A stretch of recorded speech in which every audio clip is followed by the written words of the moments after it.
are listening to the Paranormal Chronicles radio show. Here is your host, paranormal researcher and author of the best-selling A Most Haunted House, Gavin Lee Davis.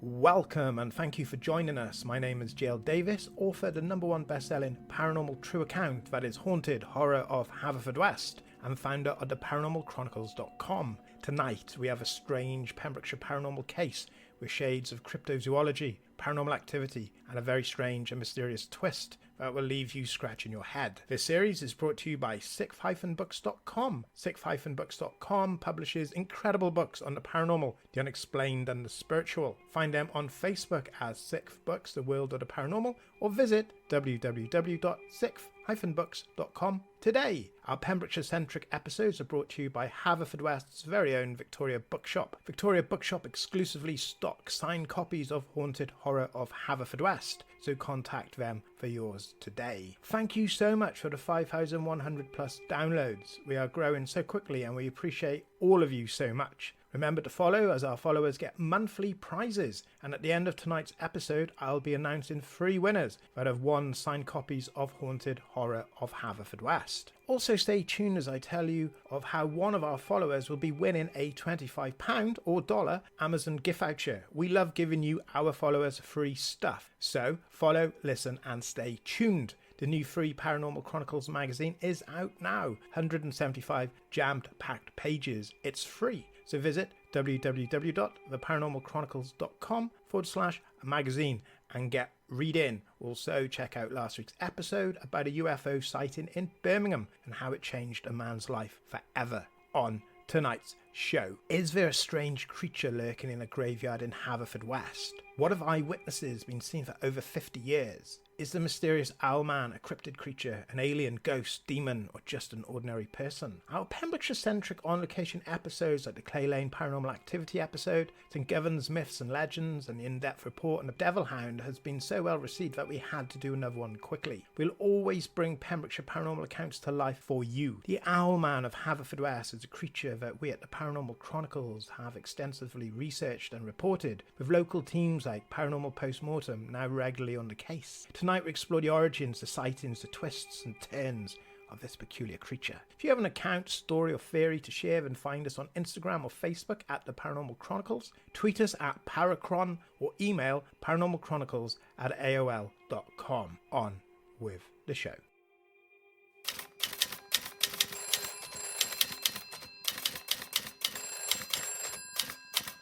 The Paranormal Chronicles offices, we occasionally receive a bizarre case which has just enough plausibility that we are obligated to investigate. I had heard about a strange creature when I was growing up, but it had become forgotten and lost in time, and when the subject re-emerged in 2013, I just knew I had to take a look. I have documented the events to such a degree that paranormal investigators from far and wide come to investigate this most peculiar creature that lurks in an old church in Haverfordwest. This is the case of the Haverfordwest Owlman, and everything has a beginning.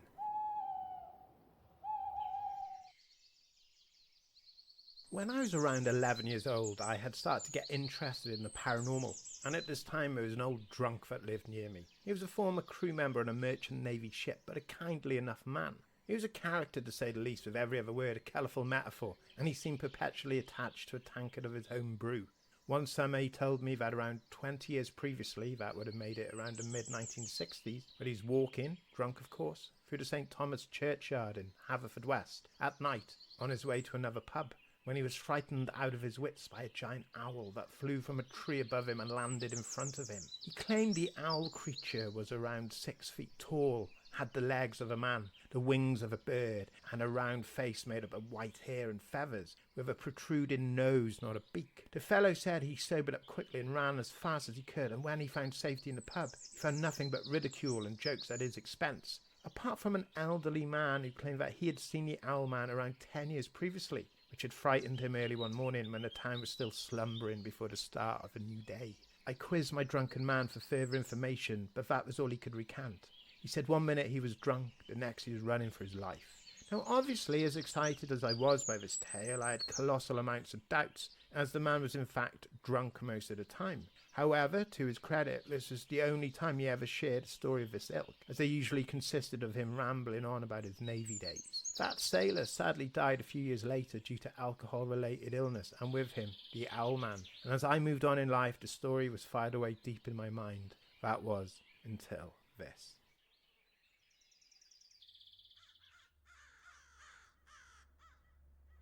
A young couple were walking through St Thomas's on their way to the Haverfordwest town centre in early November 2013. To help set the scene, St Thomas is a church that has stood proud over Haverfordwest for over 250 years and once served a local parish. Today it is surrounded by broken graves and rusted spike railings, with tall dark trees towering above. A lane runs along the graveyard where the backs of the old houses are Goat Street. In the grey light of winter is the epitome of a Gothic setting. It is private property now, so investigators, please be respectful. The couple claimed that a large man or creature covered in feathers had jumped down from one of the trees and ran through the broken tombstones at the churchyard at St Thomas's. They were frightened and they ran off. The young man returned with a friend a short time after to see if he could take a picture of the creature, but to no avail. The girl spoke to some friends who said they'd listened to the live paranormal investigation I'd conducted for Halloween, which was broadcast on the radio, and I've soon messaged by herself on Facebook regarding the incident. The girl shall remain anonymous until a time she feels more comfortable, as she is well known in the area. She does not wish to be harassed or ridiculed for her experience. However, she has very kindly allowed me to publish her account in an attempt to see if anyone who hears this may have some information on her night's events. This is her testimony. We had just come from the cinema. It was around 10 p.m. and we were to walk into town for a few drinks and meet up with friends, as I was off the day after, which would have been a Sunday. We walked through the small road that leads to St Thomas's and then the lane that runs through next to the railing and the churchyard. It had a street light and I've walked it a few times and never felt threatened or anything. We were halfway down with the trees hanging above us and I heard this rustling and this thing fell and landed on the ground behind the railing. It was like a giant bird. It landed crouched and then it stood up, stretched its wings and then ran off across the yard. I screamed and we ran. We heard the rustling and it did make a noise when it landed and then it ran off. It was dark, but of what I recall it had white and grey feathers, but mainly white. I asked her again to bring me back to the night. I want her to remember as much detail as possible for me. This is where true investigation lies, in the details of the witness account. The devil is indeed in the detail. She closed her eyes and said, "It's cold. We leave the cinema from the side entrance and people are heading off in every direction. Some are laughing and chatting. A few cars pass us. We walk up. When we cross the road and walk left up that small street towards St Thomas's, we walk past the main gate. Some of the houses in the small street have the lights on. They look cosy. It's cold outside. We were walking down the path and Dave, my boyfriend, has his arm around me and I'm excited to have a drink and get to the pub when I hear this rustling and this thing drops from a tall dark tree. It's just a blur of white. It looks small when it lands and then it stands up. It's the size of a man, tall, really tall. It has its back to us and it stretches its wings and it's covered in white and grey feathers. It looks huge. It then runs with its wings outstretched. We don't see its face or anything else and we ran. I didn't see who it went to. The feathers on this creature came to say the back of its knees and then its legs were just grey. I asked, skinny legs like a bird or thicker like a man's? She replied, I'm not sure, it happened so quickly. Thick I think, not twig skinny. Again I asked, did you see its feet? Recall, think hard, did it have talons like a bird or feet like a man or something else? She replied, I can't honestly remember. I needed to know if she could discern an actual owl from a man, so I quizzed her further. Owls populate the area. Could it have been an owl? Would you recognise an owl or other large bird? She had this response. A man brought one into school once, and it was massive, but this one was huge. It was taller than my boyfriend, and he is around 6 foot. My friend said it might be a swan, but this was big, really big. Finally I asked, would you say it could have been a man dressed up? She responded, confused. Yeah, but why? You would have to hide in a tree in the middle of nowhere and then drop out of the tree. You could hurt yourself for a start. Everyone thinks I'm making it up, but we did see something in the graveyard. I explained to her that this is not the first time I've heard the story, to which she was relieved. I told her about an incident in the 1950s and then again in the 1960s. She asked if I ever had any further information to please let her know. There was more to come with this incredible account. There was a great many questions unanswered.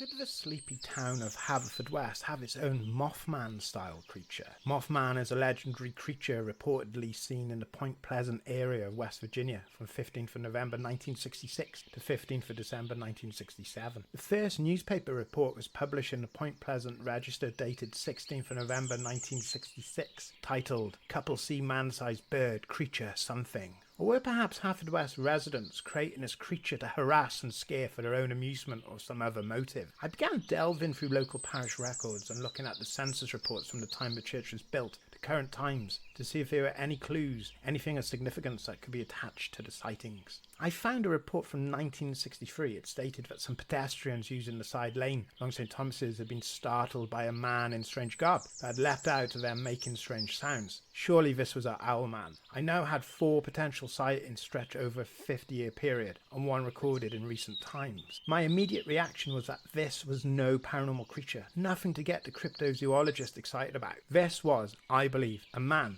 and for whatever purpose was dressing up as a bird and frightening unsuspected passers-by. The clues were there that the creature's crouched and made a noise when it landed, just as a person would if it fell or leapt from any great height. When its wings were spread, it had man-sized grey legs, and it ran off immediately, not giving anyone a detailed look at its features. This person liked the thrill and the element of terror he imposed on the unsuspecting, plus he liked to keep his identity a secret. Surely after 50 years, someone would know who he was. Now he was either very old and had come out of retirement a few days after Halloween 2013, despite perhaps being in his 70s or 80s, or someone had taken up his mantle. This was now my main focus, to find out who was doing this and why. After interviewing some locals, I was informed that a lady that had lived in the area for over 50 years was still a resident in the area. I had to speak to her. Surely she would have heard of this strange occurrence. She has since passed away, but the conversation I had with her was one of the most head-scratching ones I have ever had in my paranormal career. Mrs. Thomas, you get used to such coincidences, was a widow in her late 70s and had lived in the area for over 50 years and was delighted to speak to me. She offered me in and we sat in front of a fire with tea and biscuits, the cat purring on her lap, and I explained why I was investigating and how I'd come to be speaking to her. She sat back in her chair and she began to chuckle. This is what she told me. When I was about 20, maybe younger, it was after the war. I remember that much, and it wasn't like it was today, as a lot of the courting we did was done quietly and out the way. We used to go to St. Thomas's. We used to dare each other to go in and see if ghosts would get us, and some of the boys, well, they were only after one thing. I remember this one lad, and he had some kind of slowness. He had a child's mind, but he was older than us, maybe mid-30s. He would follow people up there at night. I think he was just lonely and wanted attention, but now and then he would jump out and scare people. I think his name was Harry or something like that. I felt he was harmless enough. He never hurt us. He just made us jump all the time and made this weird laughing noise and run off. One night he jumped down at us and making bird noises and such, and he had this big cloak on with feathers and string tied to it, and it gave us quite a fright. But it was just Harry. As years went on, I'm sure he kept at it, as now and again you'd hear the owl man or a bird man at the churchyard. But it was just Harry. I'd forgotten all about it till now. I asked Mrs. Thomas if Harry was alive, if he could be contacted, and she said, oh no, that Harry had been dead 30 years or more. I pursued a matter asking if someone could possibly have continued his ritual of scaring people. She was adamant that no one could have. Harry is almost hermit-like, and occasionally he'd be seen in town in later years with his long white hair and beard, but kept himself to himself. He had no family and no real friends that she knew about. Perhaps Harry's exploits have inspired someone to continue with the Owlman shenanigans. Maybe a neighbour or a rare friend of his inherited his feathered cloak, and the idea, or as Mrs. Thomas said, maybe it's Harry's ghost, still haunting the grounds of St. Thomas's to give a scare and a fright to unsuspecting townfolk as they pass through in the night. As an investigator, you can never have a clear-cut opinion on what you are going to investigate. As one door closes, another one opens. And just when you think you have all the answers, the paranormal world changes all the questions. The mystery continues, unsolved for now.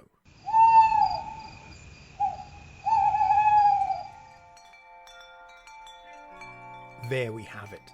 What do you think the Owlman is? Cryptid, ghost, demon, or just a man? Do you have such a legend in your area? Let us know via Facebook or Instagram at The Paranormal Chronicles, or email paranormalchronicles@aol.com. Right, follow us. I have 3 signed copies of Haunted Horror of Haverfordwest to give away. Huge thanks to our series sponsor, sixth-books.com, for this. At the launch of the series, we did a competition, so here we go. Our Instagram follower winner is The Spirit Chick. Our email winner is Jessica Gomez from Houston, Texas. And our May giveaway follower is Truth Is Now. Thank you to all winners. Keep following, as there will always be stuff to give away. Plus, next month we will have another book giveaway. Plus, one lucky follower will win a £25 or $1 Amazon voucher by simply following. The winner of that will be announced in one of our September 2019 episodes. So if you're listening to this and haven't followed the series, then what's holding you back? It's quick, easy, painless, and you can win cool stuff while listening to our paranormal series. So follow now. Check out page 69 of issue 3 of the Paranormal Chronicles digital magazine, which is out now at www.theparanormalchronicles.com/magazine. The full details of the Amazon gift voucher giveaway. And while you are there, enjoy 175 pages of ghost pictures, UFO encounters, hauntings, articles on life after death, future lives, spirituality, and strange creatures. It's all free for you. Head to www.theparanormalchronicles.com/magazine. Let me leave you with this. It is important that everyone that listens to our show knows that we appreciate you so much. Not just for listening, but for being you. Your life is important. You are important. And your life really matters. We are honoured that you explore the unknown with us, and for that we are eternally grateful. Thank you. Sleep well.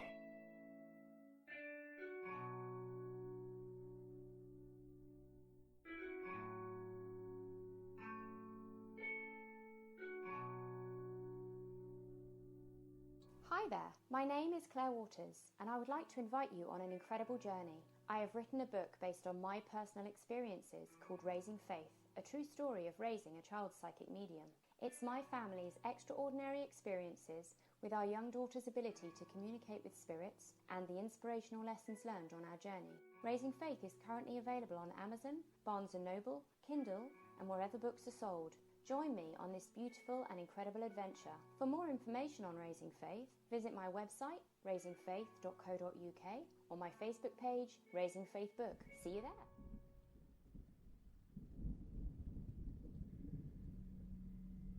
Sixth Books will take you to other worlds, haunt you, open your mind, and push you far beyond the veil of the unknown. Sixth Books is a leading publisher of books on the body, mind, and spirit, the paranormal, consciousness, ancient wisdom, and the afterlife. Explore today, learn today, open your mind today, read today. Visit sixth-books.com today.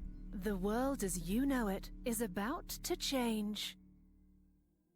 Do you wish for more paranormal and spiritual content? The Paranormal Chronicles magazine is a free digital magazine crammed with the very best in paranormal and spiritual articles and features. No sign-up, no subscription, just free reading and knowledge for you. Read today at www.paranormalchronicles.com/magazine. The international chart-topping Haunted Horror of Haverfordwest has been described as terrifyingly real, a must-read, shocking and chilling brilliance, genuinely worrying, utterly frightening. Don't read before bed. Described as one of the spookiest writers out there, best-selling author G.L. Davies presents Haunted Horror of Haverfordwest, the true paranormal account that is shocking the world. Dare you enter? Dare you read? Haunted Horror of Haverfordwest is available on Amazon, Barnes & Noble, Kindle, and wherever books are sold. Pray you never have to live there.